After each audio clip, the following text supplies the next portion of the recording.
दोस्तों, इस देश के भीतर हर चीज को हिंदू मुसलमान या सांप्रदायिक एंगल या ध्रुवीकरण की राजनीति के लिहाज से देखना आम बात हो गया। कोई जश्न का माहौल हो, कोई त्योहार हो, कोई उत्सव हो, तो उसमें भी कोई ना कोई सांप्रदायिक एंगल ढूंढ लिया जाता है इस देश के मीडिया के जरिए, इस देश की सत्ताधारी पार्टी या उनके छोटे बड़े संगठनों के जरिए। इस देश के भीतर एक बड़ी समस्या ये बनकर उभरी कि पिछले 10-11 सालों में हर मुद्दे के जवाब में सरकार ने एक ध्रुवीकरण वाला मुद्दा लाकर खड़ा कर दिया, जिसके आसरे वो उस बड़े सवाल को छोटा कर गई, जिन बड़े सवालों के जरिए आम जिंदगी बेहतर हो सकती थी। सरकार की कोशिश उन सवालों को जवाब देने में नहीं, बल्कि उस सवाल के सामने एक और बड़ा एक आभासी सवाल खड़ा करने की होने लगी, जिसके जरिए लोग हिंदू और मुसलमान के एंगल से ही सोचने लगे। हिंदू या मुसलमान के एंगल से सोचते सोचते वो अपने मूलभूत मुद्दों से ही भटक जाएं, पटरी से ही उतर जाएं। अभी जंतर मंतर पे जो प्रदर्शन हुआ, उसपे जब पुलिस के डंडे चले, उन डंडों ने न हिंदू देखा, न मुसलमान, न नौजवान देखा, न महिला देखी, न पुरुष देखा। उन्होंने सिर्फ डंडे चलाए और इस बात को लेकर उन्होंने उन डंडों को उठाया कि सरकार के खिलाफ आवाज उठाई।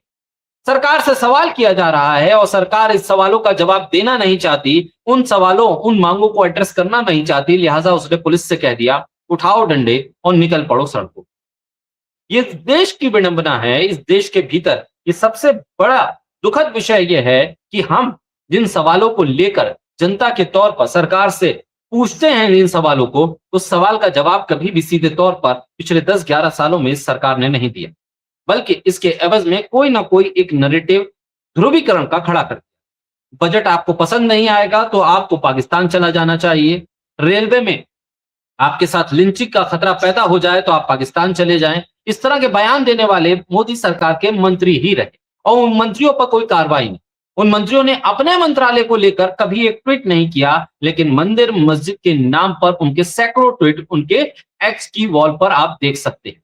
ये बड़े सवाल इसलिए हैं क्योंकि अब इस देश का नौजवान, इस देश का जेन ज़ी ये समझ चुका है कि हिंदू और मुसलमान करने से उसके समस्याएं हल होने वाली नहीं है, उसके पेपर लीक का मुद्दा हल होने वाला नहीं है, उसकी बेरोजगारी का मुद्दा हल होने वाला नहीं है, उसको रोजगार मिलने वाला नहीं है। अगर वो इन्हीं सवालों में उलझा रहेगा तो वो कभी भी अपने जीवन में अपने उस शिक्षा और या रोजगार को लेकर कोई मंजिल तक नहीं पहुंच पाएगा।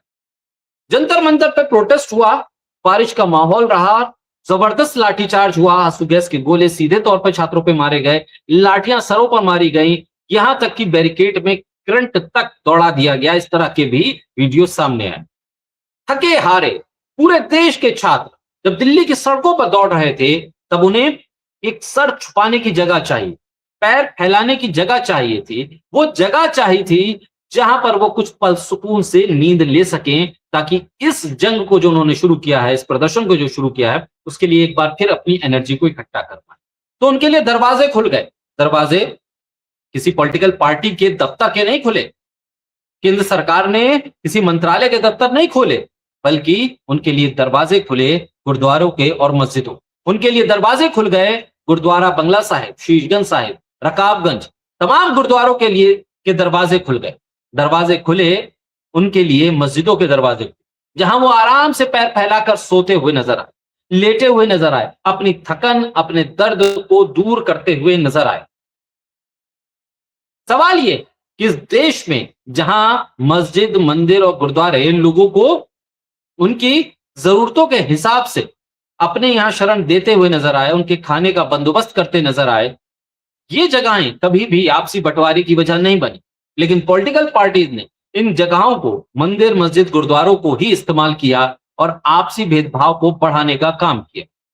हालांकि अब जो युवा है, जो जेन ज़ी है, उसको ये बात बहुत अच्छे से समझ में आ रही है। आज से आप 7-8 साल पहले अगर निकल जाएं, तो इस जेन ज़ी को, जिसकी उम्र और भी कम रही होगी, या उस वक्त के जो जेन ज़ी होंगे, उनको ये बात समझ में नहीं आ रही। इसीलिए जब किसी मुस्लिम यूनिवर्सिटी, जिसको माइनॉरिटी यूनिवर्सिटी, वहां पर अगर छात्रों पे लाठीचार्ज होता था तो ये ताली बजाते। जामिया मिलिया इस्लामिया का जिक्र आप अगर करें, वहां की लाइब्रेरी में जो तोड़फोड़ पुलिस ने की, जो लाठीचार्ज किया, उस पर बहुत से लोग खुश होते। लेकिन जब वक्त बदलता गया और हालात बद से बदतर हुए और परेशानी अपने सिर पे आई, तो समझ में आया कि हिंदू और मुसलमान करने से भला किसी का नहीं होगा। फायदा सिर्फ इसमें यह है कि आप एकजुट हो, अपने मुद्दों को पहचाने, अपनी जिंदगी को बेहतर करने वाले मुद्दों को पहचाने और फिर सरकार से सवाल करें। आपसी भाईचारे के साथ, मेल भाव के साथ आप चीजों को आगे बढ़ा सकते हैं। और यही वजह है कि आज गुरुद्वारों के दरवाजे भी खुल गए उन प्रदर्शनकारियों के लिए जो थके हुए हैं, जो चोटिल हैं, जो दर्द से करहा रहे हैं। मस्जिदों के दरवाजे भी खुल गए। बहुत से लोग जंतर मंतर पे लोगों को खाना बांटने के लिए पहुंच रहे हैं, खाना दे रहे हैं, दिलासा दे रहे हैं, सहानुभूति दे रहे हैं, हौसला दे रहे हैं। और ये साफ तौर पे बता रहा है कि इस देश का माहौल अब बहुत कुछ बदल चुका है। ये वो सिनेरियो नहीं है जिसमें एक व्यक्ति ने अगर कह दिया तो उसी को मान लिया जाएगा या उसी के इर्द गिर्द तमाम चीजें चलेंगी। बहरहाल अब सवाल भी पूछे जा रहे हैं, सवालों के जवाब हाँ उधर से आए ना आए, इधर से भरपूर तरीके से, जोरदार तरीके से सवाल पूछे भी जा रहे हैं और लोग जो पीड़ित हैं उनके साथ कंधे से कंधा मिलाकर खड़े होने का हौसला भी रख रहे हैं।